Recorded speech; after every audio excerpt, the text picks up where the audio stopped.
Bonjour à toutes et à tous. Aujourd'hui, on plonge au cœur d'un sujet passionnant. Comment devenir ingénieur territorial en préparant le concours 2025? Si l'idée de mettre son expertise technique au service de nos territoires vous parle, alors ce qui va suivre devrait vraiment vous intéresser. C'est parti! Alors, quel est le programme? C'est simple, on va se mettre dans la peau d'un candidat. On va commencer par bien comprendre la destination, c'est quoi ce métier. Ensuite, on verra si on peut se présenter sur la ligne de départ, l'éligibilité. Puis on choisira notre voie avec les spécialités. On attaquera ensuite le gros morceau, les examens.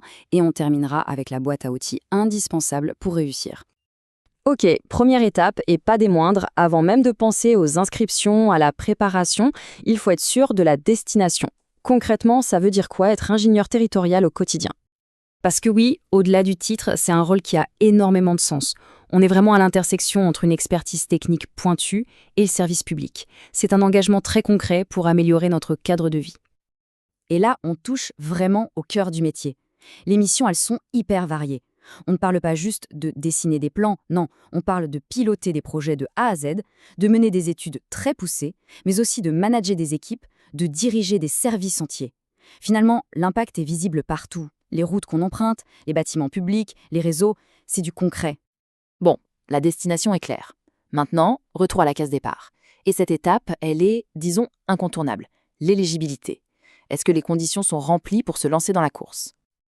Alors là, attention, il y a deux chemins bien distincts, deux portes d'entrée. D'un côté, on a le concours externe. Lui s'adresse aux nouveaux entrants avec un diplôme de niveau Bac+5, type école d'ingénieur ou d'architecte. Et bonne nouvelle, on peut même le tenter en dernière année d'études. De l'autre côté, il y a le concours interne, qui est une voie réservée à ceux qui sont déjà dans la fonction publique et qui ont au moins 4 ans d'ancienneté. Et regardez bien ça, parce que c'est un chiffre qui parle. La répartition des postes, ce n'est pas du 50-50, loin de là. Les trois quarts des places, 75%, sont pour le concours externe. Seulement un quart pour l'interne. C'est une info stratégique à avoir en tête pour bien mesurer l'enjeu. Allez, on continue notre parcours. Et là, on arrive à un vrai carrefour. Une décision cruciale à prendre dès le départ, au moment de l'inscription. La spécialité. C'est un peu comme choisir sa discipline aux Jeux Olympiques. Alors, une spécialité, c'est quoi au juste? En fait, c'est le terrain de jeu technique sur lequel on va être testé. Et ce choix, il est fondamental. Pourquoi? Parce qu'il va non seulement dicter toute la préparation, mais il va aussi très probablement orienter toute la carrière derrière. On choisit sa spécialité et même une option encore plus précise à l'intérieur. Et voilà les options qui s'offrent à nous. 5 grandes familles, et on voit tout de suite que c'est très large. Ça va de l'architecture pure à l'informatique, en passant par la gestion des risques, un sujet super actuel, ou encore l'urbanisme. Le meilleur conseil ici, c'est de choisir un domaine qui, bien sûr, correspond à sa formation, mais surtout qui nous passionne. Bon, on a parlé du pourquoi, de qui peut participer, des spécialités. Maintenant, on attaque le plat de résistance, le gros morceau, le cœur du réacteur. Les épreuves. C'est là que tout se joue. Pour ceux qui visent le concours externe, le schéma est sur le papier assez simple. Une grosse épreuve écrite pour être admissible et si ça passe, une épreuve orale pour être admis. Facile à dire, mais attention, la sélection est rude. Alors, concrètement, ça donne quoi? L'écrit, c'est une épreuve de 5 heures. C'est long. Il s'agit de rédiger une note à partir d'un dossier technique. Et c'est un gros coefficient, 5, donc pas le droit à l'erreur. Si on franchit cette étape, on passe à l'oral. 40 minutes, et là aussi, même poids, coefficient 5. L'idée pour le jury, c'est de tester les connaissances techniques, bien sûr, mais aussi la capacité à se projeter dans le poste. Ok, on passe maintenant au concours interne. Et là, on change de dimension. Ce n'est plus le même sport. On ne parle plus d'une épreuve écrite, mais de 3. C'est un vrai marathon, je vous le dis.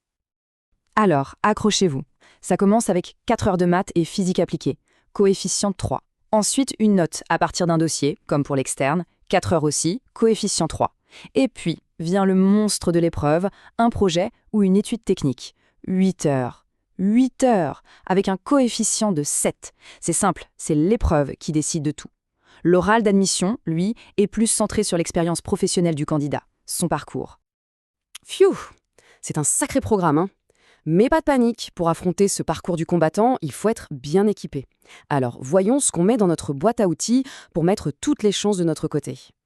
Et la super bonne nouvelle, c'est que les meilleurs outils sont fournis gratuitement et officiellement. La brochure du concours, c'est le mode d'emploi, la base. Les sujets des années précédentes, c'est indispensable pour s'entraîner. Mais le vrai secret, la pépite, ce sont les rapports du jury et les meilleures copies. C'est comme avoir les notes du prof avant l'examen. Les rapports expliquent ce que les correcteurs adorent et ce qu'ils détestent. C'est de leur embarras, il faut absolument les décortiquer.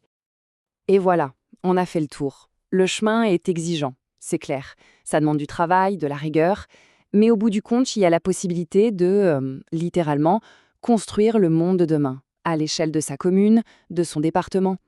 Alors, la vraie question pour finir, c'est qui se sent prêt à relever le défi?